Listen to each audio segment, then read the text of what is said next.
Hello and welcome once again. It is All for United.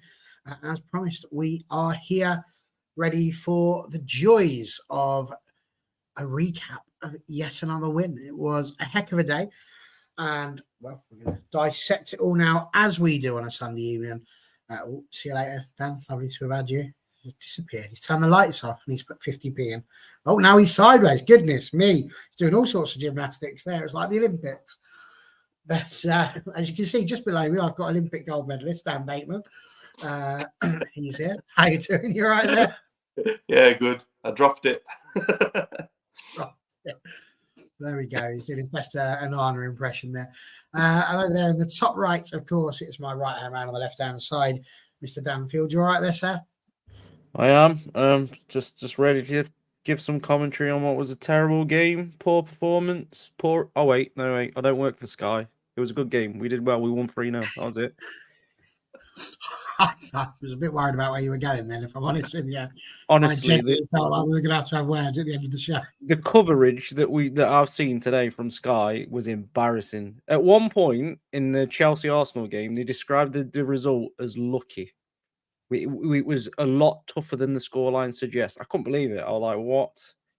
So, yeah, not an happy boy with Sky today. Well, I think I'm going to let you go off on that in a minute, Dan. I think we'll let you kick off on that.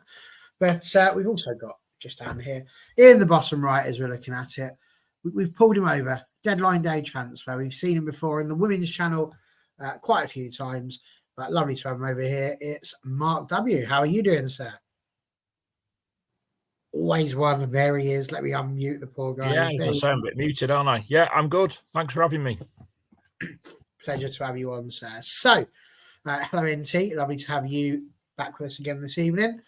And off we go. I'm just going to let you kick off, Dan, because you clearly feel like you wanted to get that off your chest. So, yeah, talk to me about Sky. Why are you so upset, Dan? Tell all to Uncle Barry.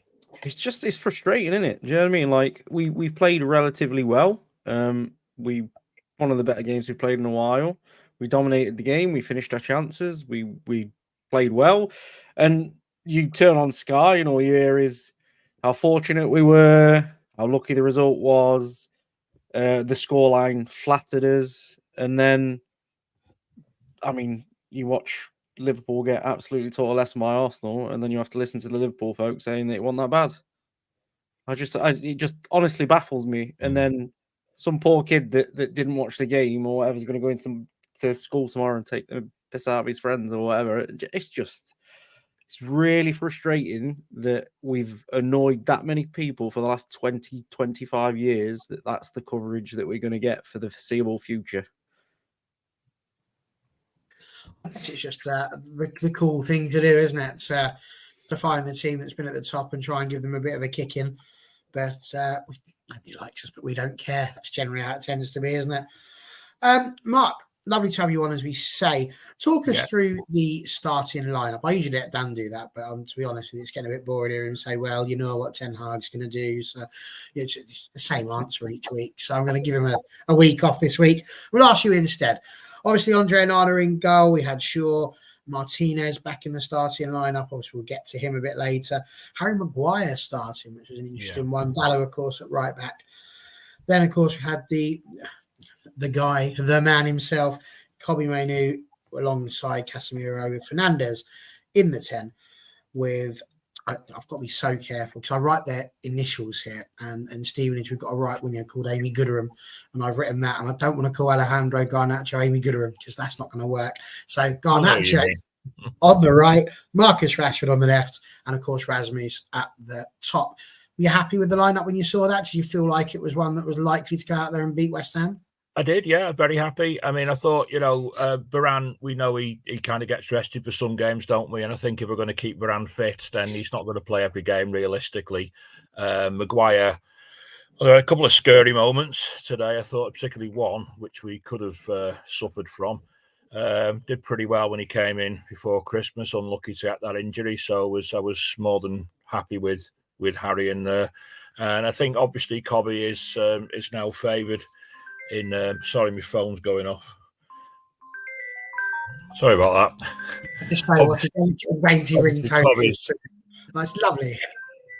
Cobby seems to be favoured now as the sort of midfield partner to the newly fit Casemiro, I think, and there's a good balance in there, I think, with them. So yeah, I was happy with the starting lineup. Dan, how did you feel about it? And also, when you were on the show last night, when we had Jack, the West Ham fan, on, and he spoke about the starting lineup that he was expecting. He was right. Kufal did start. There was no Phillips, which we discussed as well. But were you quite content looking at the two lineups? Because I've got to say, looking at the two, I did feel that we perhaps had the edge slightly. Yeah, I think when I seen West Ham's lineup, obviously there was a lack of a striker as well. You know, there did seem to be a bit light in areas, and I think for our team, I did say last night, keep it unchanged. But I had no issues with Maguire coming in, you know, instead of Varane. Like Mark's just said, Varane obviously can't play 2 games in such quick succession. So, but I thought Maguire done well. Like Mark said there, he had one particularly, you know, shaky moment, but in general, I thought he had a really good game. And yeah, I was happy with the lineup when I seen it, and with West Ham's lineup as well. I thought, apart from Kudos, maybe the lineup I thought was generally there to be beaten. Dan, you obviously must have been doing some form of the Macarena, I would imagine, in your living room when you saw that Harry Maguire was starting. Was that pretty much the case? Yeah, pretty much. I personally think Varane's been poor for the last 2 games. Probably one of the worst players on the pitch each time. I don't think he was dropped because of that. I think he was dropped just because so many games in so many days is a bit too much for him. Again, I was quite happy with the starting lineup. It's pretty much what we've come to expect from Ten Hag, to sound like Dan for a second there. It's one of them, innit? It's he's got his favourite squad. We haven't got many games till the end of the season. It's going to sort of pick itself. Obviously, what happens now with Martinez, which I'd imagine we'll talk about later, could be a big issue. But yeah, I was relatively happy with the starting lineup. Even if I must say that I thought Kobe Minu didn't have one of his best games today. Now, we tend to go through a game in a sort of a chronological order. One of the first things that we saw was Andre Onana with a good save from Thomas Souček. Now, I've spent a lot of time doing down Andre Onana, but I'm a fair guy. Today, Mark, I feel like was possibly Andre Onana's best game in a Manchester United shirt. How would you have felt about that particular statement, Mark? I wouldn't disagree with that. I mean, I think he's had a few times, to be honest, where you've kind of felt, well, yeah, actually, there is a really decent goalkeeper in there. And then, you know, sort of next game or another game soon after that, you've had to correct it. So I'm just hoping that doesn't happen now. I mean, quite clearly, Ten Hag really believes in Onana as his number one. He was desperate even to hang on to him for as much of the African nations he can.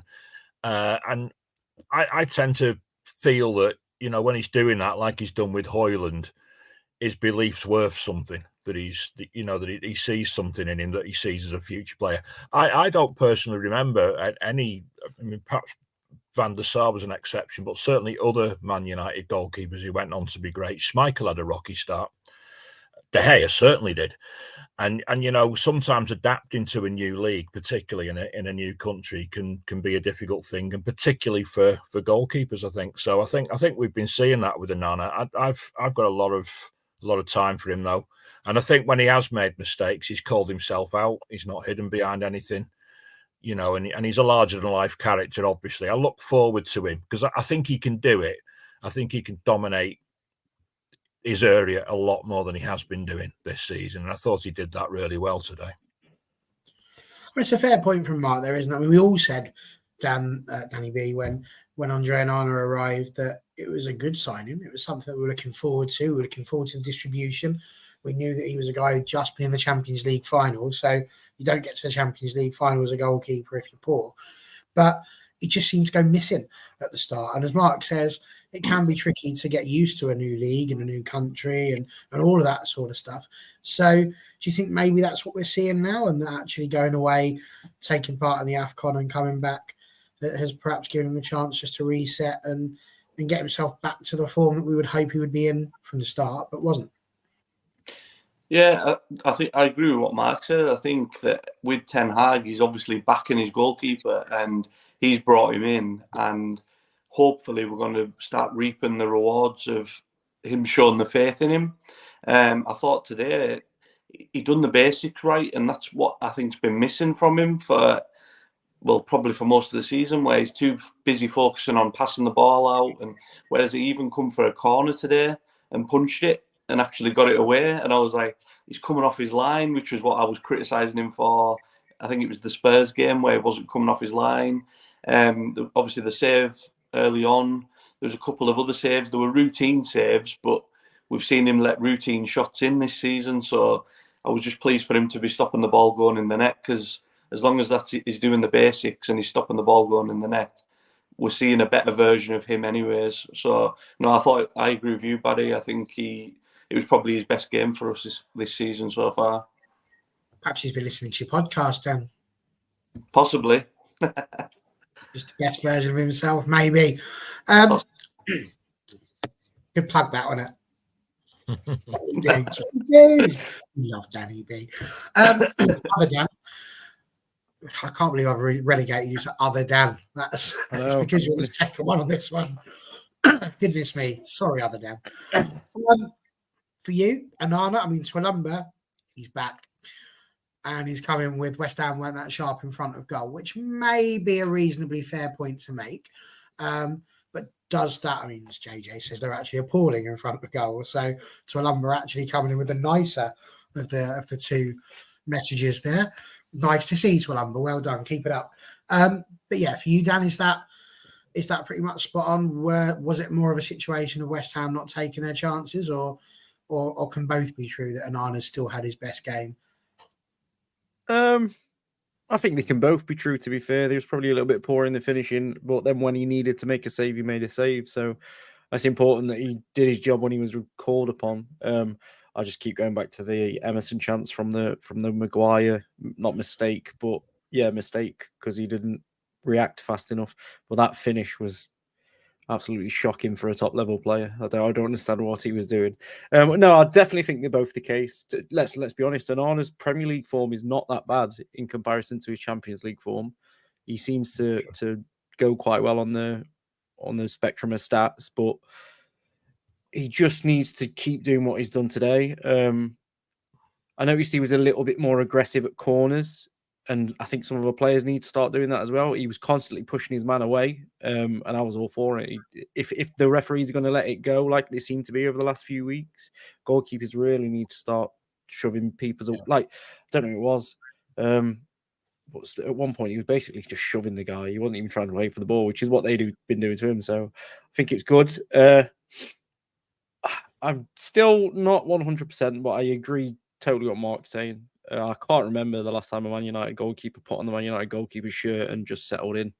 Doesn't seem to happen that way ever since I've been watching United since I was about 7. I've seen some really, really good goalkeepers come and struggle. So we'll give him a little bit more time. Hopefully he comes good. If he keeps performing like he did today, then he won't have any problems, really, will he? No, I think that's a fair point. And brought up just a second ago, as Matthew Ross says, distribution was on point as well today. Nearly put Garnacho for one goal as well. So yeah, spot on and well played, Andre and Nana. We want to see more of that. That's what we thought we were buying in the first place. So well done.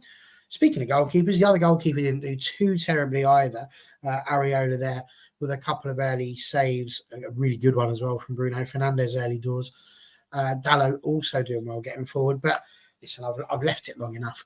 We've got to get there. Happy birthday to Mr. Rasmus Højlund, who decided to celebrate it in the best possible way with what I think is possibly his best goal for the club so far out of the 10 that he has now scored. Really well taken. Excellent job from Casemiro in the midfield, like a pit bull chasing after a tennis ball. Gets in there, wins the ball back for the team. Rasmus with a little turn, shifts inside, right footer, and in it goes. Brilliant goal for Rasmus. 4 in 4 now for him. Mark, what are you making of our Danish sensation? When you said about this celebration of his birthday, I thought you were going to talk about the celebration of his goal, which I thought was a bit of a baffling one, to be honest with you. But the goal itself was an absolute scorcher. Oh, he's looking on fire now, isn't he? From to me, he always looked like he had it in him. He always looked like he was worth persevering with. You just hoped it wouldn't go too long and it would utterly destroy his confidence, because that can happen to strikers. We've seen it with strikers before. We've seen it with strikers at United before. But for me, he's always looked like he had it in him. And I think now he looks like he fancies it. Every time the ball's near him, he looks like he fancies it. So 4 in 4, brilliant. Really pleased for him. I really like the lad. I like his work rate. I like his attitude. And I like the fact that he hasn't, he has kept going. He hasn't, I think, clearly Ten Hag has belief in him as well, which has helped. I mean, he hasn't had the service either, and I think the body language around the pitch was better today. And not just for Rasmus, but for everybody else. But for Rasmus in particular, I think, quite a few of the games he's played in, chances have been like hen's teeth. Whereas I do feel like other players are starting to play to his strengths now, and there's more of a kind of bonding going on up the top of the pitch. So, yeah, I mean, I worry this season, to be honest, about getting too positive about things, but because we've had things collapse on us quite quickly. But I'm really pleased for the lad, and I've got every confidence in him now. Yeah, no, I love that. And do you know what, Dave? I'm very pleased that you brought this up. Yeah, Gary Birtle. I've written his name down. I've written his genuinely. You wouldn't be able to see it because I've got a doctor's squiggle when it comes to writing in notes. It's like a prescription. Nobody knows what it says except me. Sometimes even I go, "What have I done there?" But we're going to get to that. But that was about Alejandro Garnacho, because Gary Birtles did score 12 goals for Manchester United. So he's actually going to pop up a little bit later on in the show. So we will get there with him. But yes, well done you. Very nice to see that you've also remembered that. But Dan, we're going to come back over to you. Obviously, this Dan, not this Dan. Rasmus, again, 4 in 4. And I suppose really the good thing is that if we start seeing our players begin to hit the potential that we know that they've got, we could be in for quite an exciting into the season.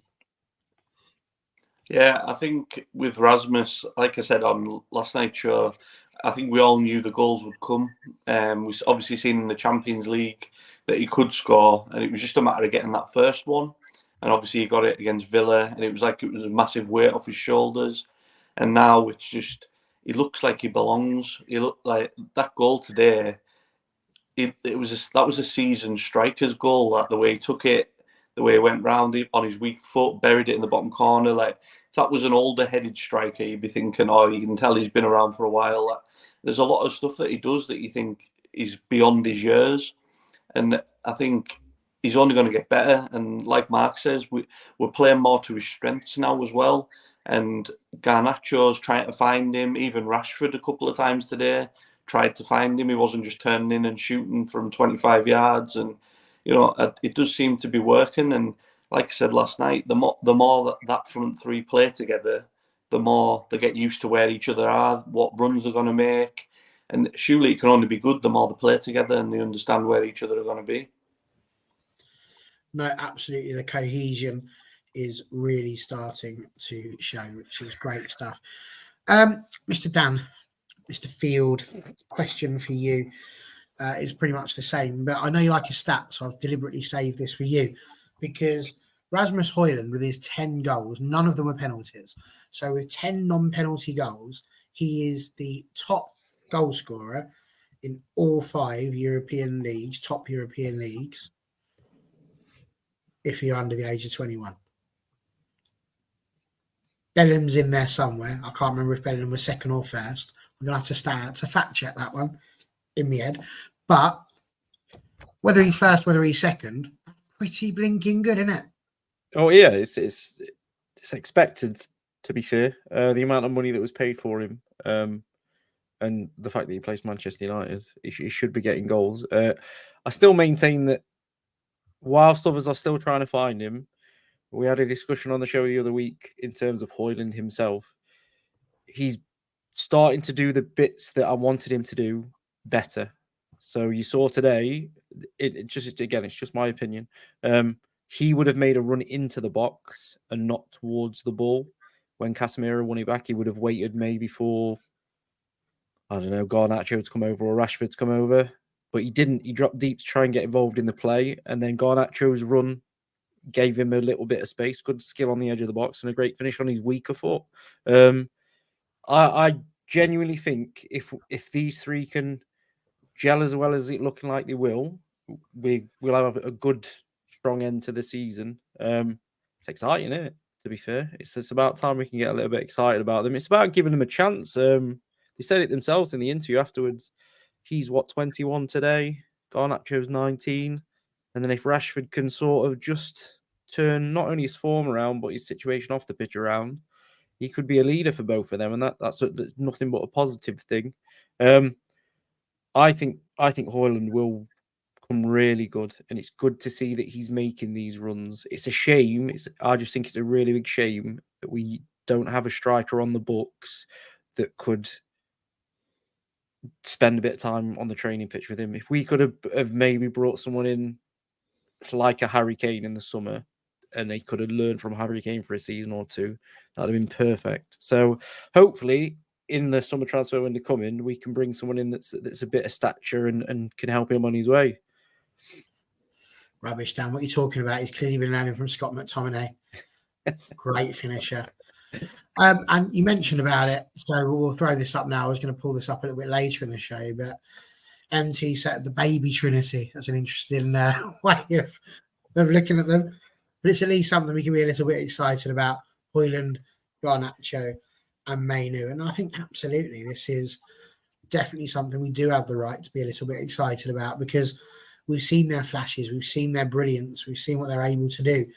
And if that's something they're able to keep on doing and mature and get better and better, they will absolutely be some scary good players over the next few years. I was very interested there. Wish we could have gotten Giroud for the last 6 months. That is a great shout, because he's a quality player. People don't rate Giroud for some reason, but he's I think, is he France's top goal scorer as well? Yeah, he is. Yeah, he is. He's an absolute quality player. Well, there you go. This is why we like you, Bestie. You always make me smile when you turn up. He says he could have taught Højlund some tricks. If we want to teach him tricks, we always get Dynamo in. I think he lives relatively close to the area. Failing that, David Blaine. There you go. Yes, he is, Bestie. I'm even answering your question as well. Dan. So there we go. That's definitely something to be excited about. Obviously, after that, Souček was booked. We had some more good saves. Casemiro. I sort of briefly spoke about him in the build-up to the Højlund goal, but I do think he deserves his own special little mention there, because that first half was, I thought, incredibly good. 39 out of 45 passes completed, 19 of them in the opposition half, along with... That phone is really going for it today, Mark. You're a wanted man. A wanted man for you. Always when I'm busy. Great stuff. He's either won the lottery or somebody's at the door. And the one assist as well, Mark. Talk to me a little bit about Casemiro's performance, because he was taken off in the game against Wolves due to the yellow card and the fact that he'd given away the penalty. A much better first half, and potentially again the Casemiro that we were seeing last season, as opposed to the patchy sort of play that we've been seeing so far this season. He was man of the match for me today, to be honest. I thought I voted him man of the match. I thought he was superb. And I thought the more the game went on, West Ham were actually starting to back off as soon as he got on the ball. He played some incredible passes at times. There were 3 or 4 passes that were just gorgeous.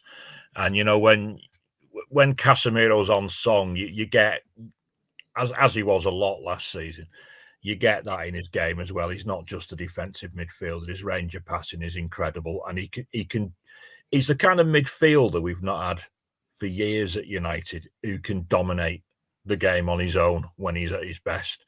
I thought he was absolutely superb today. There was so much else to admire on the pitch today, but I honestly could have just watched Casemiro on his own, I think, and the way he moved, the way he set up play, the way he controlled the midfield. Fantastic. And would you echo that? I mean, he's not been the player that we saw last season, but as we say, with those numbers, the passing, he really did control that midfield against West Ham today. Yeah. I think with Casemiro, especially first half, West Ham had quite a lot of the ball, but Casemiro was the one breaking the play down and playing a lot of progressive passes, especially in the first half. And nothing highlighted that more than the first goal, where, like you said, he got the foot in, but he was just being progressive, and he could see where the issues were, and he could see that West Ham were kind of getting a hold of the ball too much, and he just reads danger so well. And I know that's stating the obvious for someone of his experience, but like Mark said, it's a midfielder that we've not had for a long time. It's a type of midfielder that we've not had for a long time, and I just enjoy watching him play when he's playing his best. And Manu next to him is just going to be learning, and it's just going to make Manu an even better player than he already probably is going to be. Field, you enjoy the tricky questions, so I'm going to give you this one, my friend. Prime Casemiro or Prime Carrick? Oh, prime Carrick all day long. That's just preference. I genuinely think they're different players. Casemiro is a little bit more interceptor in the game. Michael Carrick's a little more play in the game, if that makes sense. So Casemiro would be probably better at reading the game, but Michael Carrick could just keep it ticking over for you constantly. If we had Carrick in this team now, it'd be absolutely perfect. I thought Casemiro was really good today, but honestly, I thought probably 8 or 9 were fairly good today as well. So I'm hoping we see more of that. He didn't get booked today, which is always nice when you don't get booked. I'm sure some people have had a few hackers today. I would have let him down a little bit.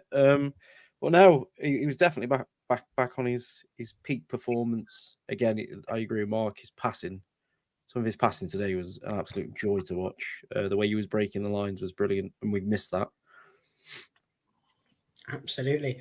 Well, welcome to the halftime quiz, because I have a question for you based on Hoyland's goal. Only one other person in the Premier League era, and to be honest, Mark, I'm looking at you for this one because I'm not convinced that either of the two Dans are winning this one. But only one person in the Premier League era has scored on their 21st birthday. Can you remember who it was? Not a Man United player, just to... I thought you meant a United player. I was going to say, I haven't got a clue. Only one in that whole. That's a bit weird, that, really. Only one's ever done it. It goes all the way back to 1995. 1995. And he was a Coventry City player. Dion Dublin? No, not Dion Dublin. Oh, Darren Huckabee. Dublin's never been 21. He's always seemed quite old. Darren Huckabee? Say again? Darren Huckabee? No, it wasn't Darren Huckabee, but what a blast from the past that is. I can remember him on Panini Sticky albums. He was up at his Coventry against Bolton. I will throw it out there because I don't think anybody's going to get it. Although, NT, you have chosen the right initials, NW. Noel Whelan. Noel Whelan. Go on, Danny B. He's either Googled it or he's just gone, oh, yeah, NW. No, I haven't Googled it, my hands are here. It's just when you said the initials. Showing me your hands doesn't prove that you haven't been typing beforehand, does it? No, it was just when you said the initials. It was when you said the initials, that was when I got it. So, yes, there you go. Noel Whelan, December 1995. The only other person to do it. So, there we go. Little bit of levity. And let's continue the joy. Because as the second half started, it did not take too long before Alejandro Garnacho receives the ball down the right-hand side, cuts in onto his left foot, and yes, it's deflected, but in it goes.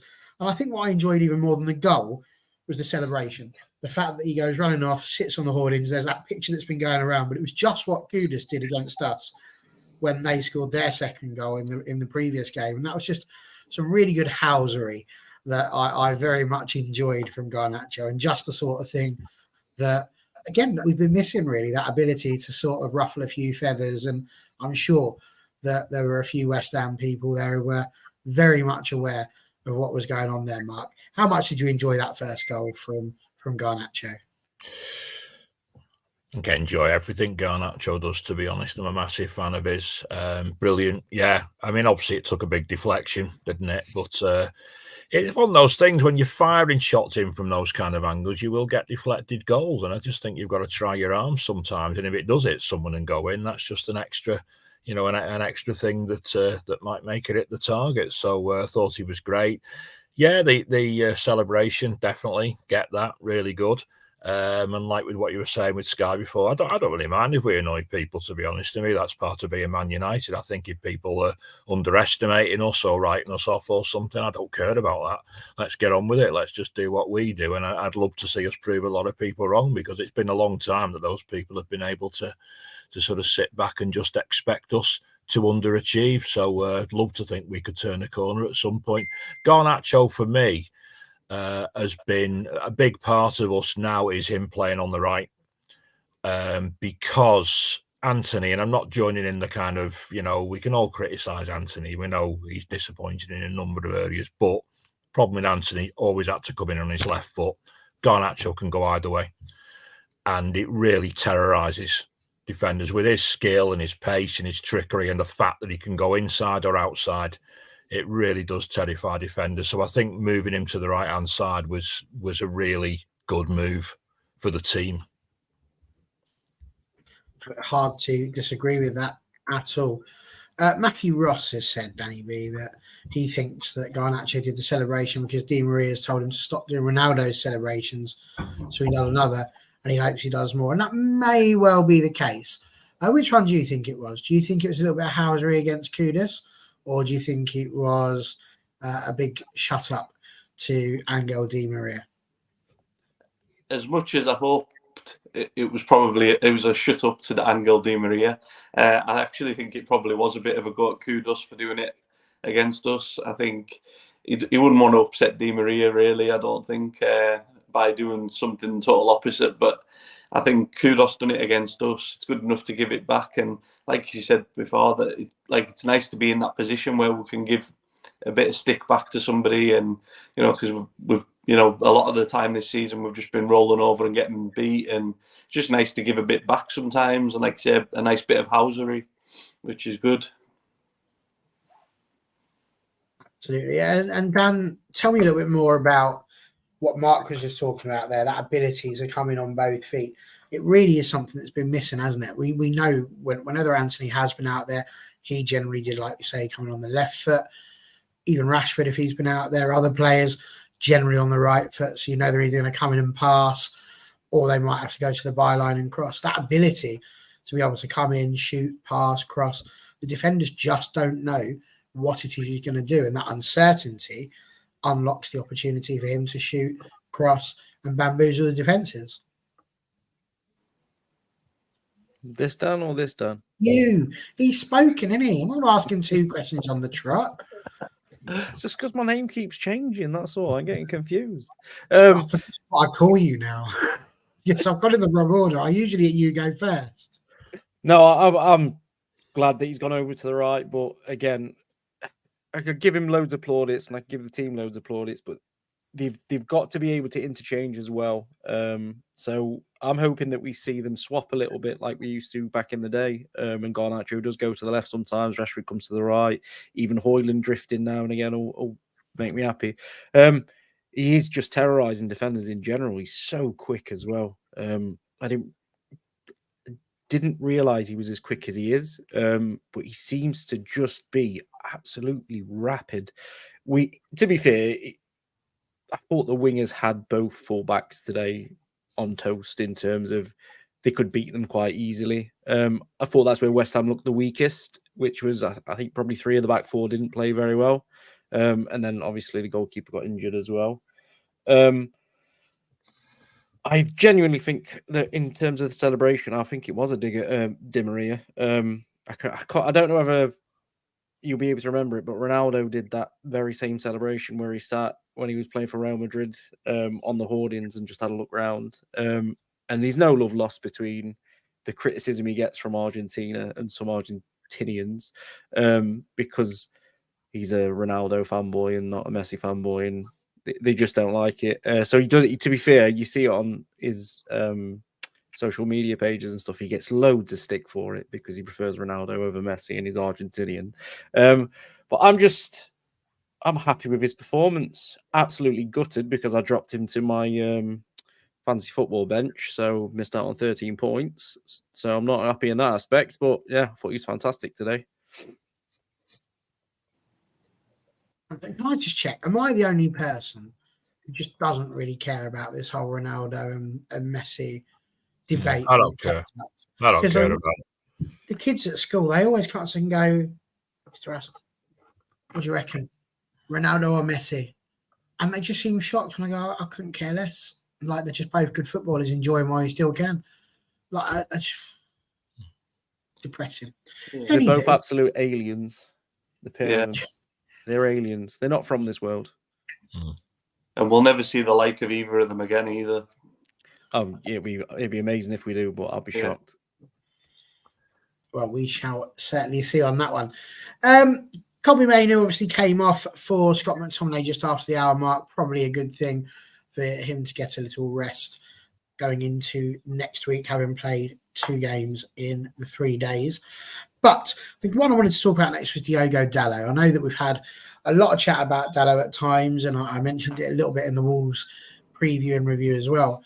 But with Dalot, we're seeing a lot more, I think, going forward with Seb. He had a really, really good stop on Jared Bowen as well, just before Martinez went off. I just wondered, Mark, what your thoughts were on Dalot, because it always seems to me like that with Dalot and Wan-Bissaka, if you could morph them into one football, you'd have a really good defender and a really good forward. Yeah, but actually, Dalot looked like he was showing a little bit more defensive ability today. Do you think that just comes down to the quality of the opponents, or do you think it's maybe something that he's working on and that it is there? It's just sometimes he doesn't always show it. The block was incredible to stop Bowen. I didn't even see him coming. He just came in that quickly. I don't think Bowen saw him coming either, and he just seemed to come out of nowhere and get the foot in. It was fantastic. I've got to say, I've always felt we could improve on both Dalot and Wan-Bissaka at right back. I'd love Dalot to prove me wrong and become, a consistently excellent right back. Thought he did well today. He does have good games. But I do feel that we don't get as much at right back that we get from a fit Luke Shaw at left back in terms of being able to find space behind the defence and so on. I mean, Wan-Bissaka, it's just not in his game to do that. I love Wan-Bissaka's tackles and I love that side of his game. His positioning is very suspect at times. Dalot, a few years ago, I didn't think we'd ever see him at United again, as I think a lot of people felt the same way. He's done better than I thought he would, but I'm still not convinced that we've got the right back in either of them. If you had to pick one of the two at the moment, which one would you choose?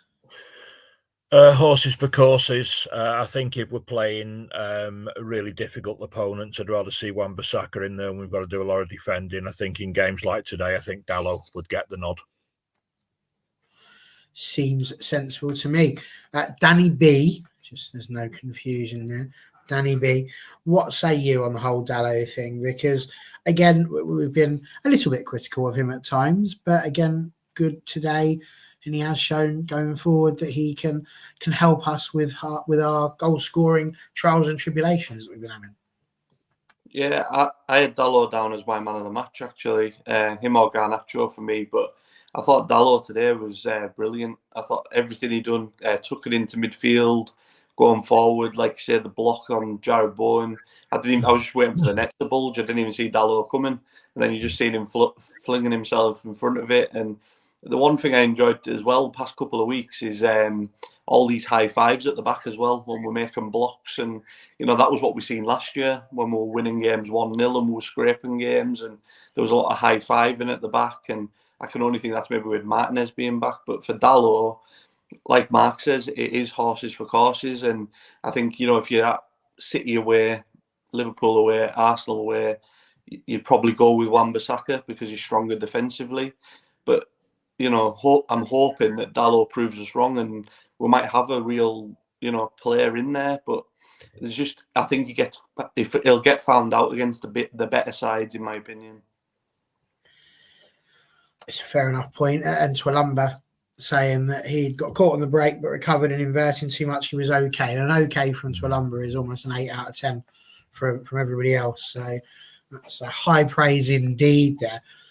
Dan, we're talking about Dalot there and how he might be better going forward with Wan-Bissaka being better defensively. It's interesting what Dan's saying there, but is that maybe part of the problem that we've had, that because we're playing a team like Liverpool, a team like Man City, the fact that we are putting people in place because we feel like they are defensively better, and so that automatically seems to shift the game plan towards defend and counter attack, and then we end up conceding 7 because even though we're choosing to defend, we haven't got that outlet. Whereas perhaps having Dalot there, yes, we might concede a couple, but equally we might score a couple more because he's more likely to. Hello, it's like working in Apple today. What a day! Either that or I've gone absolutely mad. But I love it. Chaos. We love it all for United. So yeah, do you think that Dalot potentially should be chosen for some of these bigger games to give the opportunity of trying to get a few more goals? I actually don't think there's much difference between them in any of the outputs. I've looked at this for quite. I think I've said this for about a year. Wan-Bissaka is just as good going forward as Diego Dalot is defensively, and all the stats seem to suggest that in terms of chance created, crosses, defensive actions. They're really, really similar players. I don't think we're really going to struggle at right back. Well, I don't think we will, as long as one of them's in form. And one of them, so far since Ten Hag took over, has seemed to be in form. The only thing I would say, if he was going to sell one of them, Wan-Bissaka or Dalot, it's going to be Wan-Bissaka, because not only is Dalot, I think he's played only less games for Ten Hag than Bruno Fernandes. He's played pretty much every game. He can go to left back and it's not a problem for him as well. And to give him his credit, I think 3 of the last 4 games he's been absolutely sensational. His worst game was Newport. He was good against Spurs. He was good against Wolves. He was one of the better defenders against Wolves. And he was really good today. The block today, you saw Maguire's inability to get back, and what we haven't seen when that happens is one of the fullbacks covering properly. And Dalot did exactly what we've been needing and what you see other teams get. And I could see him coming. I just didn't think he was going to make it. I didn't think he was quick enough to get there, and it turns out he was. So yeah, I mean, I'm quite a big fan of Dalot. I think Ten Hag, in terms of, must see something in him because he started so many games. He must think that he can do this inverted fullback role well. I think Wan-Bissaka will probably go in the summer, and Dalot will probably stay. That's the way I can see it going. Can we improve at right back? Genuinely, I think we've had this discussion a few times. I think there's quite a few places that we can improve the team to the standard of winning a title, but I don't think Dalot is one of those that need replacing like immediately. No, fair point. And we know that All for United WFC on here is Connor. That's when he jumps on, and he hasn't been bothered to change his YouTube handle. But NT's called him the governor here, and Connor's got a little bit excited about that. So I just thought we'd go for another little mini quiz here. Can you remember which Manchester United midfielder was called the governor? Paul Ince. Paul Ince. Well done. Didn't give the comments a chance there that time. Didn't know. I mean, or are in, just straight in. That was Paul Ince, Barry. So that was a rubbish quiz. We won't do that one again. What we will start talking about, though, is Lisandro Martinez. And yes, it's well done, Dave. I'm going to trust that you got that and you didn't just get it in there because everybody else has been told there is a delay. So I'm going to give you the benefit of the doubt there, Dave. But yeah, Martinez, a bit of an injury. It didn't go too well. He did try and carry on. He ended up having to go off. It wasn't great. As the people in the comments are saying, NT, I think Martinez ingests a lot of testosterone in our back line to seem more aggressive and united when he's in the 11. JJ saying he's worried about his injury. His absence was so obvious. He's brought so much bite to the defence. And as NT points out again, the fact Ten Hag said it doesn't look good is a really bad sign. He usually only says we won't know until 24 hours have passed and he's had a scan. Today he commented, so I'm worried too. To be honest, I'm a little bit concerned. I do wonder if maybe that might be Lissandro for the season. Mark, if that is indeed the case, should we be a bit worried? I mean, the turnaround seemed to be happening just before Martinez came back, but him coming back has certainly helped to bolster the defence and to give the team a little bit more bite, as has been mentioned. But if he is missing for the rest of the season, or indeed even just for a couple of months, that is a bit of a setback, just as we were starting to get some of our players back again. Yeah, it's a really big loss for me. I mean, he's a great favourite with all of us, isn't he? The way he plays the game and everything, and he is one of those players who I think his aggression in his attacking defensive play, if you like, is something that I think galvanizes the rest of the team. And you talk about leadership on the field, and there are leaders who kind of lead and talk and point and do all that. But to me, Martinez is the kind of leader who just does things by example and leads by example. And you feel you'd want him by your side. In a fight, you'd want him by your side. On the field, you'd want him by your side. It's the sort you'd look at and think, I'm glad he's on my side, not the opposition. And we'll miss that hugely because, even if we can cover it. And I think, talking about Onana before, I do think one of the problems Onana has had this season is that we've just never been able to get a settled back four. And having a proper, a stable back four is a big thing for a goalkeeper, actually knowing the players in front of you. So Martinez coming back for me and Shaw was just great. We can finally have a bit of stability, and now it looks like we're going to lose him again. Fingers crossed it's not as bad as it looked, but Ten Hag's comments after the game suggest that he seems to think it is. But no, I don't think there's any way of dressing that up. It's a massive loss for us. It's not ideal at all. And Dave put in here, what's the worst case scenario if it's his knee? I mean, amputation would be the worst case scenario, but I don't quite think it's going to go that far. So that would probably be the worst case. It's probably just like, a strain of some sort. Dan enjoyed that one, which was nice. Danny B, what say you about this one? After his first knock, Leaker should have been subbed off. Do you think maybe that was the case? Has it gone down on the side? We were 2-0 up. Might it have been something that was a bit more sensible if we'd taken him off and maybe it wouldn't have been quite as bad? Or do you think the second knock was really quite innocuous and it didn't really matter because the damage was already done? And what does that mean for us? Yeah, I think the damage was probably already done. He probably thought, I'll try and run it off and, see how I get on. And obviously it didn't work out. And yeah, it's a big loss. I think it's no coincidence that him, Casemiro and Luke Shaw coming back and our performances have turned around massively. I think it's no coincidence. And like I said before, at the back with the high fives and the celebrating blocks, that's all happened with Martinez coming back into the team. And it's just so important to how we play, the playing out from the back. I thought today he played well as well. He didn't have a great deal to do as such, but every time he got the ball, he was so composed and he could read the game well, and he's a big miss. And don't get me wrong, I like Harry Maguire, and I want, he'll do well, but he doesn't play the same way Martinez plays, and I think he'll do a job, but we will suffer for Martinez not being there. Yeah, I mean, Dan NT mentioning there, hopefully it's not an ACL injury. We see a plethora of those over in the women's game. You see them sparingly in the men's game, but they obviously do still exist.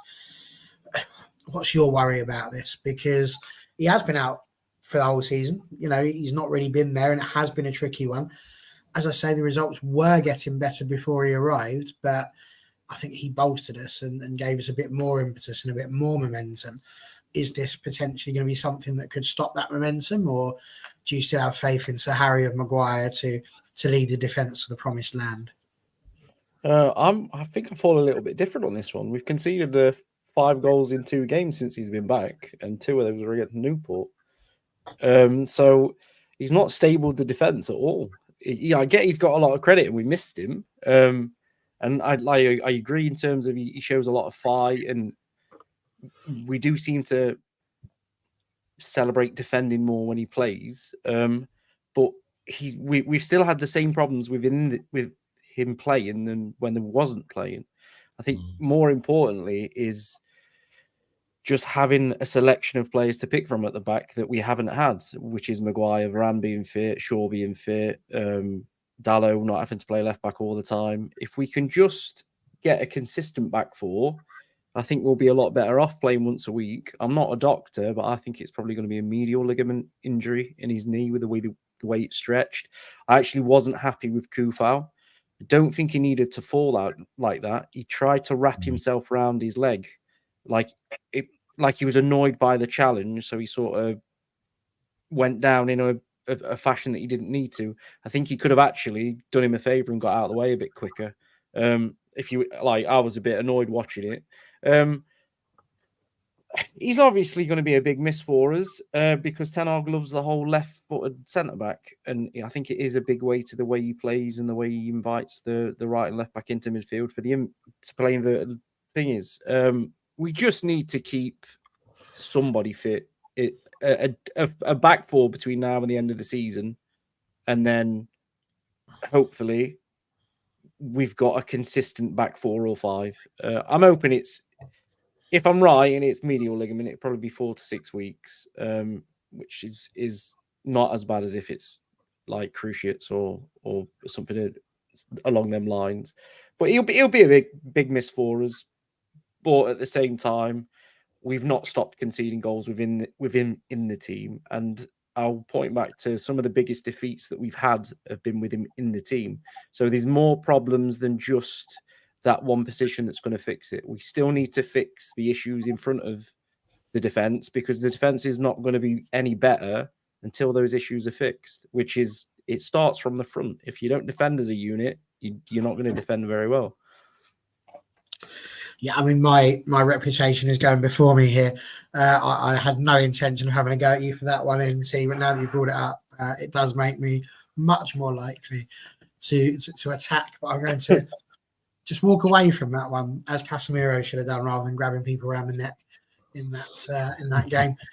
So there was something that I was going to bring up, and it was, oh yes, that's what it was. It was, we were talking about the celebrations, and I agree. I think the celebrations, like with strikers, they celebrate a chance, they celebrate a pass, a cross. You know, there's lots of those sorts of things, and of course a goal.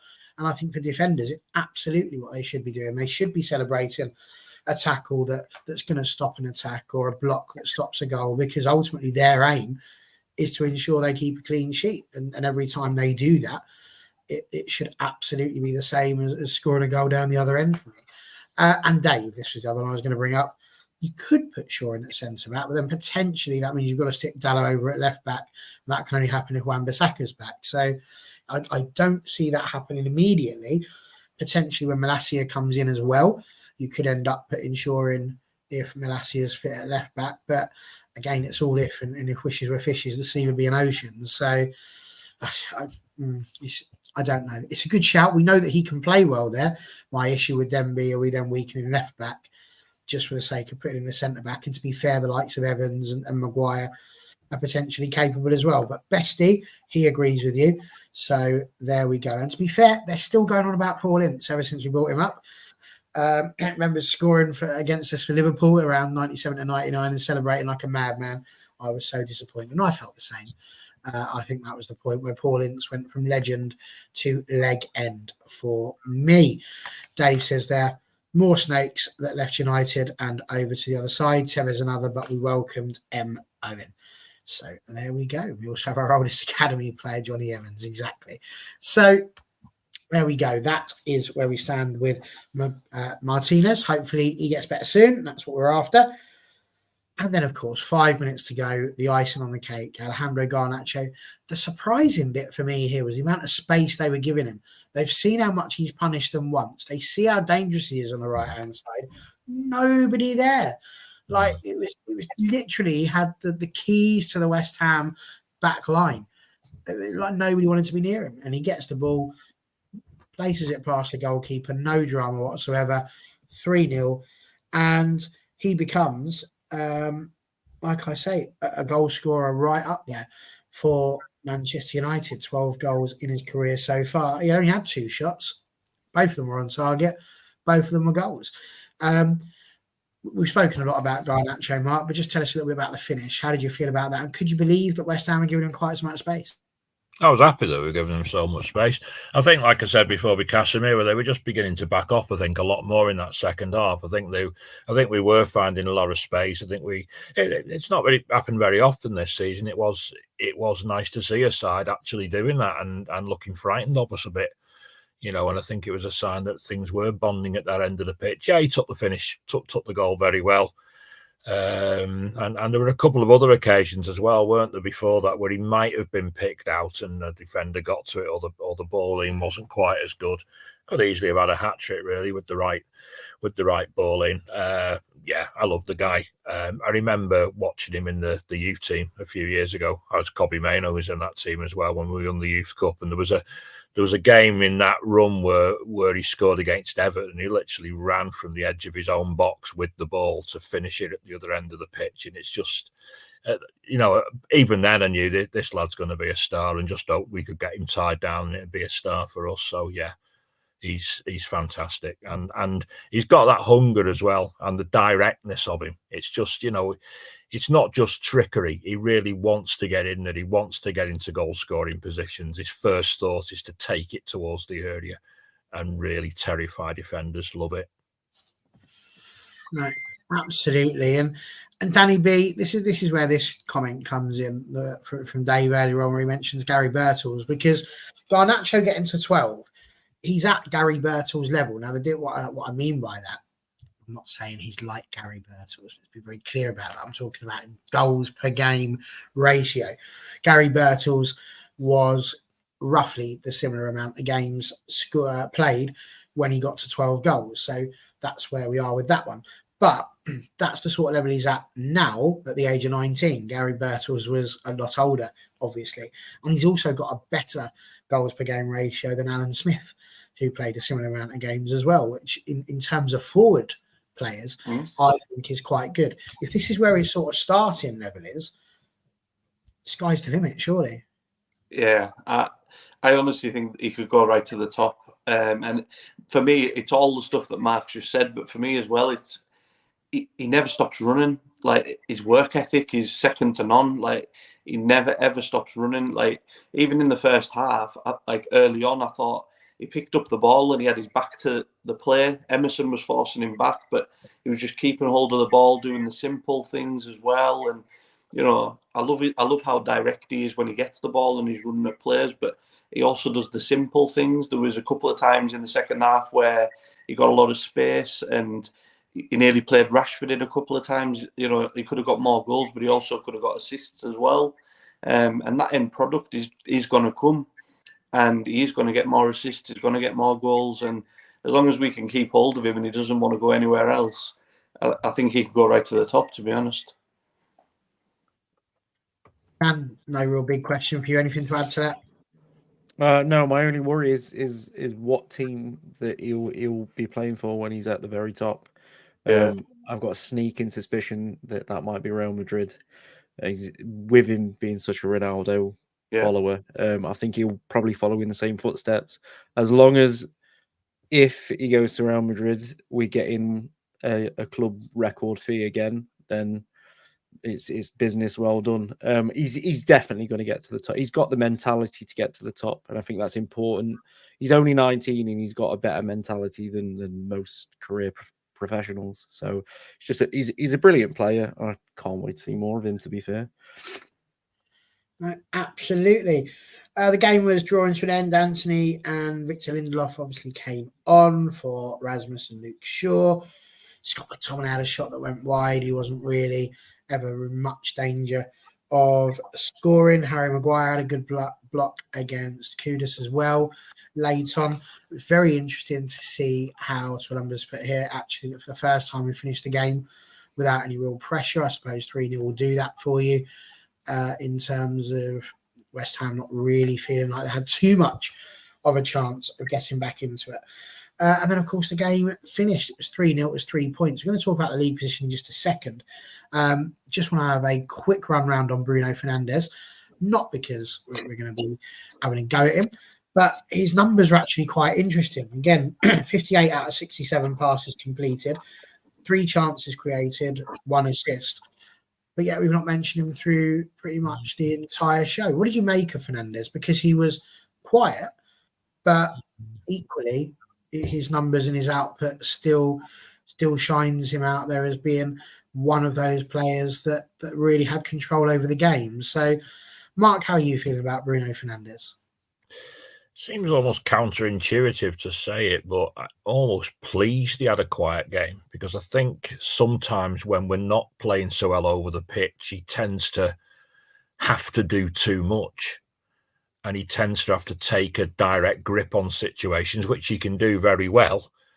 But I thought today there was that much going on around him that perhaps Bruno was able just to, pull the strings a little bit and almost, not have to sort of be the one to drag us up or something like this. So I was actually quite pleased with it, to see that kind of performance from him today, just from the team's point of view, really.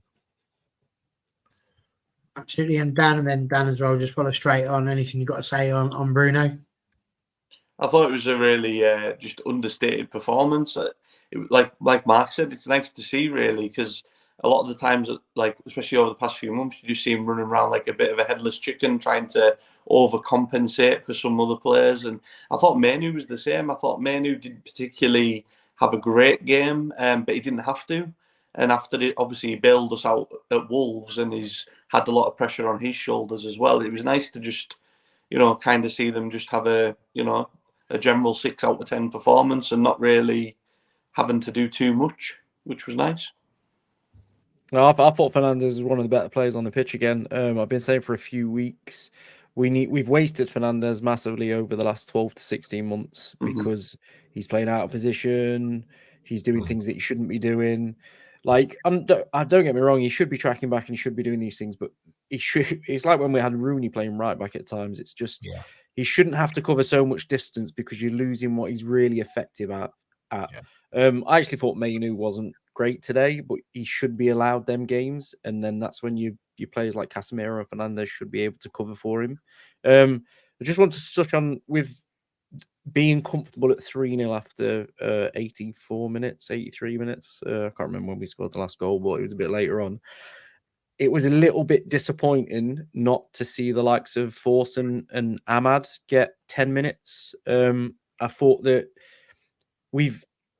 I personally complained quite a lot that he doesn't give youth enough chance. And I can see why you wouldn't do that when you're struggling to beat Wolves and it's 4-3 and it's 2-2 against Spurs, etc. But when you're 3-0 up against West Ham at Old Trafford, this is where them boys should be getting some minutes and some time in the legs, especially with less games between now and the end of the season than we should have. So fingers crossed they get a little bit more game time, because it's been pointed out that like we're only 1 or 2 injuries away up front from being back in a difficult position. It's all good and well that the 3 that are on the pitch are gelling, but if one of those pick up a knock, you'd need someone that's going to be able to come in and gel as well. So we have got a start to blend the squad a little bit more too.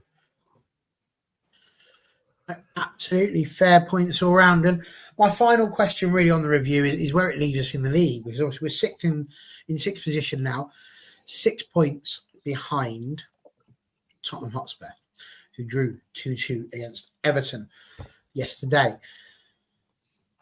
Top 4 is obviously something we sort of wrote off, really. We figured maybe that might not be something we get for.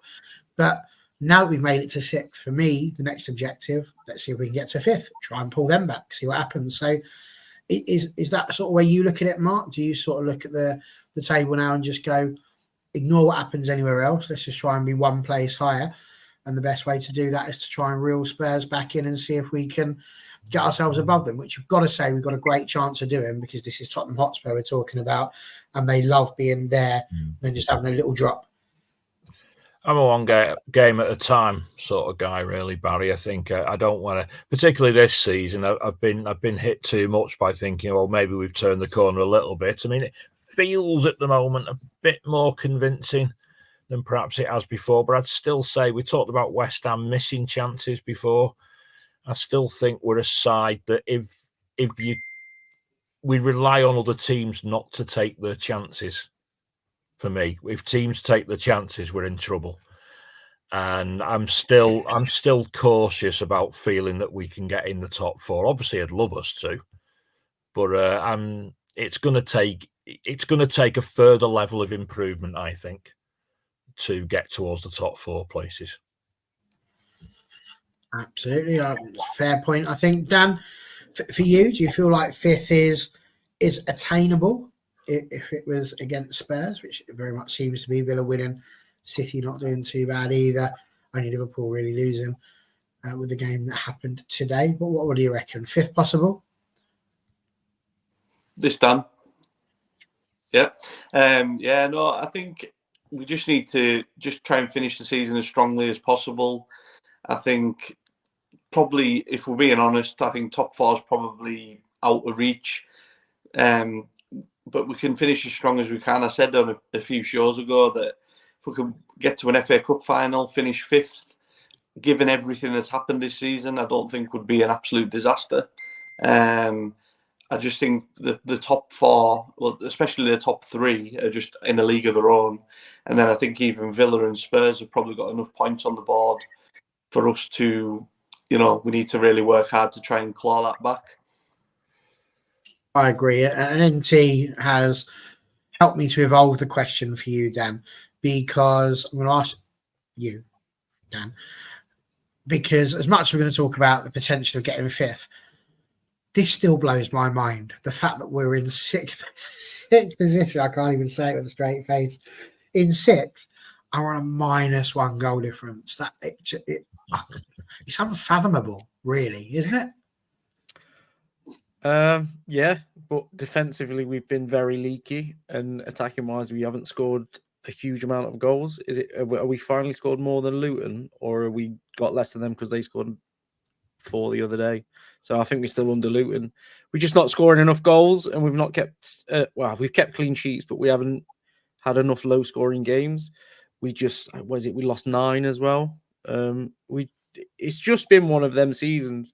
In terms of the top 4, it's the next game is probably going to tell us whether we can get the top 4 or whether it's gone. I think we're 8 points behind Villa. We've got Villa at Villa. If we beat them, it's a big positive. If we lose to them, then it's probably gone. I'm not sure what's going off with the 5th place at the minute in terms of Champions League wise. I think we need some of the English clubs to go a lot further for us to get the 5th place for the Premier League. I still maintain that this season's pretty much going to be a struggle. He's got time now. He should get the chance, in my opinion. We overachieved last season. Just let him implement what he needs to implement, and then hopefully with the right people at the club in the summer, we make the changes that need changing. We talk all the time on the channel about previous people. Ralph Rangnick said it needed open heart surgery. It's still not been done yet. We need to make sure that happens in the summer. I'm quite happy for Ten Hag to continue, but I'm still hoping that we see a little bit more in terms of. I personally thought that we looked a lot better on the pitch today in terms of patterns of play, just a bit more Ten Hag football, what he wants. So fingers crossed. I just wanted to point out as well, because I love Harry Maguire so much, and I'm a huge, massive fan. Harry Maguire, in his last 16 starts for Manchester United, we have won 13 of them with an 81.25% win rate. So when we talk about the glue and players coming back that are going to help us, Harry Maguire has literally come bang back into form for us. So I'm hoping the Boo Boys stay away long enough to give him a chance to settle again, and he can continue to prove people wrong this season in particular. So what, Dan, I'm going to give you homework to go away and work out what the goal difference is for Manchester United with Harry Maguire in the defence. Because you're coming out at Martinez, having a go at saying, he's been in defence when we've had all these goals conceded against us. So I'll be intrigued to see. So there we go. A little bit of homework for you, Dan. It's great because you've got the week off, so you've got plenty of time to do it. You told me that, you see. There we go. Upstairs for thinking, Danny B. That's what it's all about. Villa, Luton, Fulham next 3. Would expect 9 from 9 to be fair. I think you've undersold Aston Villa there somewhat. I'd agree That with you. Luton game. Luton as well. The Luton game is going to be madness because they are crazy. Yeah. They really are. Yeah. I'm not convinced you could say that Villa is nailed on 3-pointer. Certainly not an expected one. I mean, they are higher than us, in fairness to them. But yes, I would agree. Luton, we should. This is Luton we're talking about, and they do play in people's back gardens, so that'll be entertaining. And NT finishing off the comments for everybody else, saying 31 to United, 32 to Luton in terms of goals. Still think we can do it. 4 points off 4, 8 points off 4th. There it is again.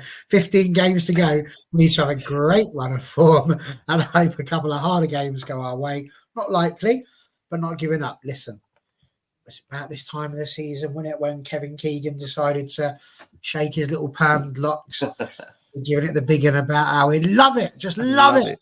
He beat Manchester United, and that was 12 points. So anything can happen in the game of life.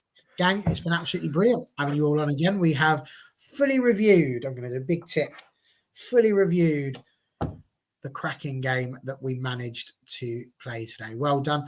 Mark, brilliant to have you over here. Hope Thank you you for having me. This will holiday over from the women's channel. It was brilliant to have you on. Bestie, still makes me smile. Keep the faith, guys. We certainly will. And yes, we will be squeaking our bums indeed, for sure. Danny B, lovely to have you back on again. And I know we're going to see you again next weekend. So Thank you. And of course, Mr. Field over there, perfect as ever. We are going to be back. We're going to take a few days off because, to be honest with you, having done like 4 shows in a week, we're all a little bit tired here on All for United. So we're going to take a few days off. We're going to come back on Thursday, we think, probably for another topic show. So we'll be back on Thursday. Do make sure you tune in to have your say on anything that comes up on that one. It's up to the people. Who knows what the topics might be? Could be absolutely anything. But if Dan's on there, his is going to be goals conceded with Harry Maguire in defence. I've told him already what his topic's going to be. That's a bit naughty of me, really. But there we go. Perhaps a little side hustle that we'll have there. And, of course, we'll be back as well on Saturday and Sunday with the review and preview, as we have done for the last couple of weekends. Thank you to those of you that have been in the comments. You've been absolutely superb, as ever. Big fans of every single one of you. So cheers for being here and having your say and being heard on All for United. We're all off to teach Mark W. how you can turn a phone onto silent. See you all next time.